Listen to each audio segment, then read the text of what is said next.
Bonjour, moi c'est Dr Koudio Topano. Je suis médecin et coach en développement personnel et développement professionnel. Bienvenue sur l'espace coaching Dépassons nos limites. Si toi et moi nous sommes sur cet espace et que nous avons la même passion, nous avons la passion du développement personnel, nous avons la passion d'investir sur soi-même, en soi-même, pour pouvoir avancer. Je suis depuis quelques jours donc en séjour au Japon, à Tokyo, et j'ai décidé de faire une série de vidéos sur le développement observé au Japon depuis mon arrivée, pour que nous puissions en tirer quelque chose, pour que nous puissions en tirer des leçons sur comment le peuple japonais est organisé, le peuple japonais est structuré, et qu'est-ce qui permet au Japon, malgré ses problèmes géostratégiques, ses problèmes donc de géographie surtout, qu'est-ce qui permet au Japon de se positionner comme un pays avancé, un pays développé, une des puissances économiques mondiales. Vous n'êtes pas sans savoir que le Japon est une presqu'île, est une île, est carrément une île. Donc le Japon est bâti sur la mer. Comment ce pays, malgré ses difficultés, donc, arrive à s'imposer comme une puissance économique mondiale. Donc, je vais essayer de faire quelques séries de vidéos. Vous voyez, je suis là donc devant la grande bâtisse, le grand immeuble de la JICA. La JICA, c'est la coopération internationale japonaise qui investit dans le développement personnel à travers le monde. Et je suis là pour un séjour de formation et j'ai profité donc de cet espace pour échanger, pour partager donc ce que je constate avec vous, pour que nous puissions nous instruire des peuples, des autres peuples, pour également nous formater et nous orienter vers notre propre développement personnel et le développement personnel de nos pays. Ainsi donc, bienvenue à chacun et à tous sur cet espace. Bienvenue à toi qui suis cette vidéo. J'espère qu'à la fin de la vidéo, ça va t'inspirer pour que tu puisses amorcer également un changement dans ta propre vie. Alors donc, sur quelles caractéristiques nous allons aborder cette vidéo? D'abord, nous avons une série de caractéristiques que j'ai observées chez le peuple japonais depuis que je suis arrivé. Pour cette première vidéo, nous allons en aborder 5. Et également, nous allons essayer de voir d'autres vidéos pour avancer dans les caractéristiques. Alors, la première caractéristique que j'ai observée quand je suis arrivé à Tokyo, c'est que le japonais est organisé. Donc, il y a une notion d'organisation chez le peuple japonais. Tout est à sa place. Depuis l'aéroport, celui qui est venu nous chercher à l'aéroport, tout se faisait comme il se devait. Qu'est-ce qu'on peut faire de développement personnel ou de développement chez soi sans être organisé? Nous ne pouvons rien réussir sans organisation. Donc, la première caractéristique que nous pouvons inspirer, qui nous inspire du peuple japonais, c'est l'organisation. Il est vrai qu'on le savait depuis que l'organisation contribue beaucoup au développement personnel. Donc, ça se renforce également aujourd'hui, l'organisation. La deuxième chose que j'ai pu observer chez le Japonais, c'est la responsabilité. La responsabilité, et cela s'est manifesté à mon niveau, telle qu'observation au moins à 2 reprises. Mais je vais me permettre de vous donner une illustration. Je suis venu dans un cadre de formation et nous devons écrire des dates. Alors, donc, avec l'habitude, j'ai écrit la date selon le format français que nous utilisons au Bénin, en Afrique occidentale. C'est-à-dire, vous écrivez le jour, la date du jour, donc, vous écrivez ensuite le mois et après, vous écrivez l'année. Mais ici au Japon, c'est d'abord l'année que vous écrivez, ensuite vous écrivez le mois et après vous écrivez donc le jour, la date du jour.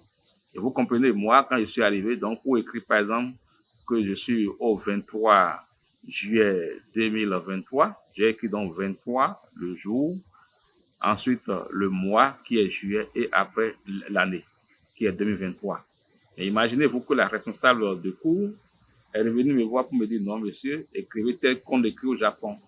C'est-à-dire, vous écrivez l'année 2023, le mois qui est juillet et ensuite le jour qui est 23. Vous voyez, elle m'a aussi dit de signer la correction. Donc, après avoir barré l'ancienne date que j'ai écrite et corrigée, j'ai signé encore pour dire que c'est moi-même qui ai corrigé cela. Donc, c'est une notion de responsabilité. Je l'ai observé quand je suis arrivé ici. Donc, la responsabilisation, notre responsabilité est engagée dans tout processus de développement personnel qu'on pourrait avoir. Ensuite, la troisième chose que j'ai observée chez le japonais, c'est la ponctualité. Oui, l'heure, c'est l'heure. Avant même qu'on aille en salle de cours, nous avons déjà nos formateurs qui étaient en salle et nous attendaient. Et à l'heure pile, ça commence. Il n'y a pas de retard. Il n'y a pas la notion, comme le dit chez moi au Bénin, la notion de l'heure africaine. Il n'y a pas une heure qui soit africaine, il n'y a pas une heure qui soit japonaise, il n'y a pas une heure qui soit française ou autre. L'heure, c'est l'heure. Et nous avons le même nombre d'heures par jour, c'est 24 heures. Donc la ponctualité est tellement exigée ici au Japon que tout se fait à l'heure. Du moins, pour ce que j'ai observé et que je souhaite partager avec vous. L'autre caractéristique que j'ai observée, qui pourrait rentrer également dans le processus de développement personnel, c'est la propreté. Oui, la propreté, nous avons vu une vie très propre, qui est bien balayée. Et jusque-là, je cherche à voir réellement le service voirie qui s'occupe de l'assainissement de la ville, qui s'occupe de la propreté de la ville. Je n'ai pas encore rencontré. Vous voyez, c'est la notion de propreté qui est très capitale. Nous devons être propres. Nous devons avoir de l'hygiène de vie, une bonne hygiène de vie. Ceci est très important pour le peuple japonais et cela doit nous inspirer. Les quartiers qui sont sales, les endroits qui sont sales, je pense qu'on peut travailler à cela et rendre notre cadre de vie sain, rendre notre cadre de vie propre pour pouvoir avoir quand même une bonne santé. Vous n'êtes pas sans savoir que l'environnement agit sur la santé. Et l'un des principes ou bien des éléments clés pour le développement personnel, c'est d'avoir un bien-être, c'est d'être en bonne santé. Si vous n'êtes pas en bonne santé, vous ne pouvez pas produire. Si vous n'êtes pas en bonne santé, vous ne pouvez pas agir sur vous-même, vous ne pouvez pas être productif. Vous ne pouvez pas générer des ressources. Et donc, l'environnement, ça joue forcément sur notre bien-être, sur notre santé. Alors, travaillons donc à avoir un cadre de vie propre, un cadre de vie assaini. Et enfin, pour terminer, donc, la cinquième caractéristique que j'ai vue au niveau du Japon, c'est qu'il y a des personnes âgées, donc la longévité. Vous n'êtes pas sans savoir que le Japon compte parmi les pays où est l'un des pays, ou bien le seul pays pratiquement à avoir un grand nombre de personnes âgées de 100 ans.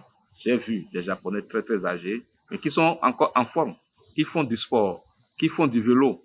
Ils vont pratiquement tous à vélo ici au Japon, à part les véhicules bien sûr, mais la communauté, la population elle-même se déplace donc à vélo. C'est super. J'ai vu beaucoup de choses.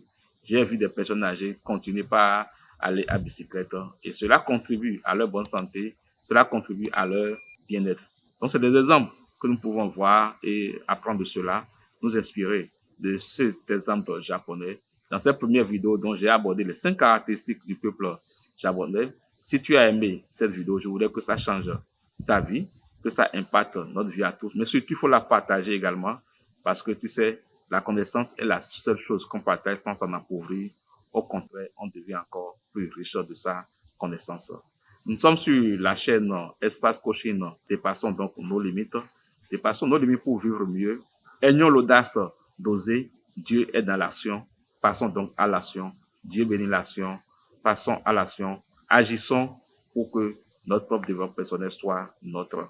Merci à toi qui as visualisé cette vidéo. Merci d'être resté jusqu'à la fin. Partage-la. Abonne-toi à cette chaîne pour la faire grandir, pour que nous puissions tous grandir ensemble. Et à bientôt pour une nouvelle vidéo.